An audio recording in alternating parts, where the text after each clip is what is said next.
Por que todo mundo quer Israel? Porque o conflito tá ali. O Cristo veio ali. Foi ali que ele foi crucificado. É aquela história que as trevas querem apagar. Porque se não tiver aquela história naquele lugar, você tá indo na missa pra quê? O mundo perde sentido. Perde sentido. Vocês lembram daquele filme antigo, em português, como é que foi? A Última Cruzada. Já tem algum tempo passou. Que mostra... Sim. Tem uma cena do filme que responde isso, que tá o Saladin, né, com o Gui, que era o outro conquistador ali, eles conversando, e o Saladin falou, eu vou destruir Jerusalém, mas não entrego pros cristãos. Aí o cara falou assim, por que você quer Jerusalém? Você nem gosta daqui. Aí o cara falou assim, Jerusalém não é nada, mas é tudo.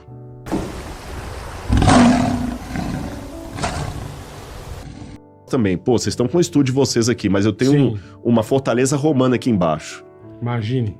Aí você não vai ter o estúdio aqui, é complicado, sabe? E 65% do território é deserto. 65%? Cara, Israel tira água de pedra, literalmente. O pessoal, pra colocar um país de primeiro mundo ali... É igual o Japão, né? Tipo, um lugar vulcânico e que a galera também... E com os vizinhos todos querendo que você se lasque, né? Então querendo que você se lasque. Cercado. Quer que você se lasque. A história de Israel, ela é bem complexa. Eu tava vendo um cara explicando sobre o domínio das terras. Que eles foram expulsos, os judeus foram expulsos várias vezes. Várias vezes. E depois eu fui vendo, é muito complexo, cara. Vem cara da Turquia e toma lugar. Aí vem não sei o que, o Império Romano. As cruzadas. Ali era meio uma divisão entre literalmente ali onde está Israel, é meio o Ocidente com o Oriente ali, exatamente ali. O conflito dos impérios ali. Aí agora eu vou pegar aquilo que você falou da espiritualidade. Só com a geopolítica você não explica isso. Mas se você de uma leitura espiritual, você entende por que todo mundo quer Israel. Por que todo mundo quer Israel? Porque o conflito tá ali. O Cristo veio ali. Foi ali que ele foi crucificado. É aquela história que as trevas querem apagar. Porque se não tiver aquela história naquele lugar, você tá indo na missa pra quê? O mundo perde sentido. Perde sentido. Vocês lembram daquele filme antigo, em português, como é que foi? A Última Cruzada. Já tem algum tempo passou. Que mostra... Tem uma cena do filme que responde isso, que tá o Saladin, né, com o Gui, que era o outro conquistador ali, eles conversando, e o Saladin falou, eu vou destruir Jerusalém, mas não entrego pros cristãos. Aí o cara falou assim, por que você quer Jerusalém? Você nem gosta daqui. Aí o cara falou assim, Jerusalém não é nada, mas é tudo. Jerusalém não é de ninguém, mas é de todos. Todos querem Jerusalém. Tem alguma coisa que nos atrai pra lá. Hoje você vê, Jerusalém não é mencionado no Alcorão. Mas pergunta se os palestinos querem criar um Estado palestino abrindo mão de Jerusalém. Nunca. Não. Cristãos querem Jerusalém. Judeus querem Jerusalém. Você vê, tava a guerra lá da Ucrânia. Teve uma notícia aqui, outra notícia ali e tal. Mas quando teve a guerra de Israel com Hamas, o mundo... virou pra lá. Tem um cenário muito interessante ali, que a geopolítica explica parte, mas não o todo. Tem que olhar com o olhar espiritual. Vai muito além da geopolítica. Vai além da geopolítica. Vai muito além. Porque assim, os judeus foram pra Inglaterra e fugiram... Cara, eles fugiram, se não me falha a memória, até a parte da China. Os caras fugiram pra tudo quanto é lugar. E... não, dentro dessa coisa que eu tava assistindo, dessa movimentação, aí os egípcios entram, aí são expulsos. Uma confusão tremenda. Sempre foi, E a última, onde se estabeleceu finalmente, depois de milhares de anos, foi os sionistas, não é isso? Que definiram... Com Theodor Herzl. Você sabia que a Argentina quase vira o Estado de Israel? Não. Foi, porque uma das propostas era dar uma terra na África, ou uma terra aqui. Eu vou contar mais outra. Bora. Quando os judeus... Eu, por exemplo, o meu Pereira tem uma ascendência judaica. Porque os judeus fugiram da Espanha para Portugal. Foram para Portugal. Fugindo da Espanha para... os mouros aí são árabes, né? Mas dizem que é Pereira, Oliveira... Oliveira, os mouros, mas os mouros eram árabes, né? Tá. Mas o Pereira, Oliveira... Então eles fugiram de Portugal para Espanha, porque o Fernando de Aragão queria acabar com eles lá, né? E a Isabel. Aí o rei de Portugal falou, eu recebo vocês aqui. Depois começou a cobrar dos judeus para estarem lá e obrigar que os judeus se convertessem ao cristianismo Aí que vem a mudança de nomes, para nomes de árvores, por exemplo. Entendeu, Bola? Pereira, Oliveira. E outros nem foram com nomes de árvores. Por exemplo, em hebraico a palavra terra é Aretz. E Tav é a última letra do alfabeto hebraico. Tá. Aí quando ele fala, de onde que você é, Bola? Pra você não falar que era judeu, eu falo assim, eu sou de Tav Aretz. Ah, Tav Aretz virou a família Tavares. Caralho. Tavares. Pedro Álvares Cabral era judeu, e quando o judeu era obrigado a se converter ao catolicismo, porque esse aí nem tinha o protestantismo ainda, não tô falando no final do século XV, ele era chamado cristão novo. Cristão novo. E muitos deles fugiram para o Brasil na esperança de ter liberdade. Chegou aqui, o Santo Ofício também vinha atrás. Aí como é que eles faziam para guardar o judaísmo? Por exemplo, o Shabat. Tem a guarda do Shabat, ou do sábado. E a guarda do Shabat começa do pôr do sol ao pôr do sol. Então, Isso. quando a estrelinha aponta no céu, você sabe que é o Shabat. Só que criança é ingênua. Criança não tem aquele escrúpulo do adulto, né? Uhum. E menininhas judias... eu vou pra casa por quê? Shabat. Começava a apontar pra estrela. A estrelinha. Aí, pra evitar isso, a mãe falou assim, não aponta pra estrela não, que dá verruga no dedo. Porra, É isso verdade. até hoje. Até hoje. Daí que veio isso. Verdade. Mas Caralho, Foi daí. Olha Quando eles isso. começaram a ser Que perseguidos louco. aqui... Porra, verruga no dedo, minha avó falava. Fala. Exatamente, mas Uma vem... ponta pra estrela que... Vem dos judeus. Muitos deles estavam em Recife. Lá, a Sim. primeira sinagoga estava lá. É. Quando eles viram que eles estavam sendo perseguidos aqui, mortos aqui, tem um grande processo contra os judeus no Brasil, na Torre do Tombo, lá em Portugal. O que eles fizeram? Fugiram daqui e foram lá para a América do Norte e fundaram uma cidadezinha que eu esqueci o nome, acho que chama Nova York. Bobagem, É Recife Uma poderia cidadezinha. ter sido Nova York, Deve ser Nova York. não é? Foi fundada por judeus. Nova É York, isso aí. judeus, grande parte deles, fugidos do Brasil, que estavam sendo perseguidos. Caraca. Olha que loucura. E Jesus era judeu. É impressionante. Mas acabou que a gente não acabou falando sobre o Estado de Israel, né? Ah, sim, claro, claro. Que era uma treta e os sionistas, né? Assim, Teve- Vamos pegar a linha do tempo, né? Porque até pra galera entender, que você falou dos egípcios aí, os judeus, eles já começaram a ter problema desde lá de trás. Porque Uhum. eles já não eram persona não grata em Canaã. Muitos povos, os amalequitas, queriam matá-los e tal, o pessoal do Heshbon, de Madaba e tudo mais. Criou-se o reino de Israel. Aí veio Nabucodonosor, que eu já contei a história, Já. destruiu Jerusalém, dominou Jerusalém e levou os judeus cativos para a Babilônia. Na época persa, estou falando 587 a.C., na época persa, 457 a.C., aí vem o Artaxerxes e acaba com a Babilônia e fala, judeus, vocês podem voltar para a terra e reconstruir a terra de vocês, eles voltam felizinhos para casa. Mas ficam ali até Alexandre o Grande, na época grega. Alexandre vem, em 331 começa as conquistas de Alexandre, Alexandre também toma aquela parte ali dos judeus, de novo eles ficam sem ninguém. Quando Alexandre morre, o império dele é dividido entre seus generais ali. E um dos principais que destrói Jerusalém ali é Antíoco Epifânio. Antíoco Epifânio chegou a oferecer um porco dentro do templo de Jerusalém. Os judeus tinham reconstruído a duras penas o templo, que os babilônios tinham destruído. O cara chega e coloca um porco ali. Para o judeu isso é terrível, o judeu não come carne de porco. Claro. Quando na época dos Macabeus, eles vencem os gregos e tiram os gregos, a liberdade deles, na época dos Asmoneus, fica pouco tempo. Por quê? Em 63 a.C., vem Pompeu com os romanos e toma a cidade de novo.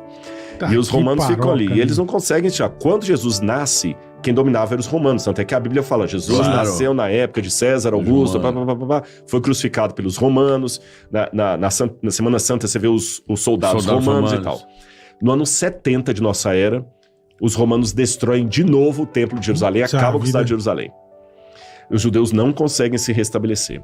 Aí eles vão até a época de Adriano. Em 132 depois de Cristo, vem Adriano, aí Adriano faz uma coisa, boa sacanagem. Ele acabou com uma rebelião dos judeus lá de Bar Ková, e ele falou o seguinte, só pra vocês aprenderem e deixar de ser otário, eu vou fazer uma coisa, eu vou mudar o nome da terra. Eu vou colocar outras pessoas pra morar aqui, a terra vai se chamar Sírio-Palestina. Na verdade, isso foi uma provocação de Adriano, 132. Olha o tempo que se arrasta o bagulho. Por que Palestina? Que paroca. Em hebraico, a letra P e a letra F é a mesma letra. Se você colocar um pontinho dentro ou tirar, ela muda. Não precisa ir longe, não. O português não escrevia farmácia com PH. Você entendeu? É a mesma coisa. Então, Palestina ou Filistina, terra dos filisteus. Quem foram os principais inimigos dos judeus no Antigo Testamento? Filisteus. Terra dos filisteus. E encheu a terra com outros povos ali. E os judeus ficavam só uma meia dúzia de gato pingado morando em Israel. Isso foi ficando até a chegada dos primeiros muçulmanos, que tomam ali, na época de Omar e tudo. Depois veio os mamelucos, os persas, e a terra vai ficando. E os judeus sem a terra deles. Sem a terra deles. Aí vem as cruzadas. Cristãos começando a brigar com o muçulmano. Aí os cristãos vinham, dominavam um pouquinho, depois o muçulmano tomava de novo. Aí passa o período dos mamelucos. Aí quando chega em 1517, os turco-otomanos tomam a terra. São o povo que mais ficou ali. E eles dominam, e o Império Otomano foi enorme. Eles tomaram Israel, Egito, Líbia, Jordânia. O Império Otomano é bizarro. Bizarro, até tem uma série muito interessante. Os otomanos ficaram ali até 1917. Olha isso. 1917, agora que eu quero fazer um parênteses. Em 1917, no final do século XIX, você já tinha vários sionistas. Para o pessoal de casa entender, o que é o movimento sionista? Sion, ou Sião, é o nome do monte onde Jerusalém está fundamentada. É o Monte Sião. A famosa Monte Sião, é Jerusalém. Sim. Então, o movimento sionita eram os judeus querendo voltar para o seu país. Porque se eu coloquei desde lá de trás, esse período todo eles estão sem independência. Queremos voltar para a nossa terra. Aí você tem uma figura que vai destacar aí, que é Theodor Herzl, que escreve o Estado Judeu. Ele não foi o primeiro, não. Aprendi isso até com o Rabino Ventura, um amigo meu, que mandou um abraço para ele. Antes de Theodor Herzl, havia outros que já anunciavam a criação do Estado Judeu, mas o mais destacado é o Theodor Herzl. E queria criar o Estado Judeu, e já tinha pessoas sonhando com os judeus voltando para sua pátria, porque eles estavam espalhados pelo mundo. Mas vai dar terra para os judeus, mas a oportunidade veio depois da Primeira Guerra. Por quê? O Império Otomano caiu. E aí Atatürk vai criar a República Turca. E ele abandona aquele território do grande Império Otomano. E esses países que vão formar o Oriente Médio agora ficam sem pai e sem mãe, porque faziam parte do Império Otomano. Agora vira Líbano, vira Jordânia. E aí? E quem vai ficar cuidando disso aí? Você tá entendendo? A vida toda eu trabalhei, agora... Aí vem a Segunda Guerra Mundial. E a Segunda Guerra Mundial traz duas situações assim vexatórias para a humanidade.